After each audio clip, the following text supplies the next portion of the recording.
ആളറിഞ്ഞ് കളിക്കട എന്ന് ഭീഷണി ഉയർത്തിയത് ഞങ്ങളല്ല. ആണോ?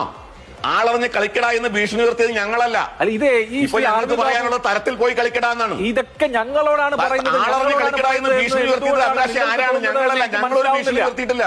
ഇപ്പൊ ഗുജറാത്തിൽ ഇങ്ങനെ ഒരു വംശഹത്യ ഞങ്ങളാണ് സംഘടിപ്പിച്ചത്. അതുകൊണ്ട് ഞങ്ങളെയാണ് ആളറിഞ്ഞ് കളിക്കട എന്ന് ഭീഷണി ഉയർത്തിയത് ആരാ? ആളറിഞ്ഞ് കളിക്കട എന്ന് പൃഥ്വിരാജിന്റെ ഭാര്യ സുപ്രിയ പൃഥ്വിരാജിന്റെ കരിയറിനെയും കാലിബറിനെയും ചോദ്യം ചെയ്ത ആളുകളെ കുറിച്ചാണ്.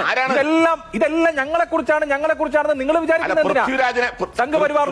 സംഘപരിവാറിനെയോ BJPയോ അഡ്രസ് ചെയ്തിട്ട് സുപ്രിയ പറഞ്ഞു ആളറിഞ്ഞ് കളിക്കട. സാമാന്യ ബുദ്ധിമതി അഭിലാഷേ.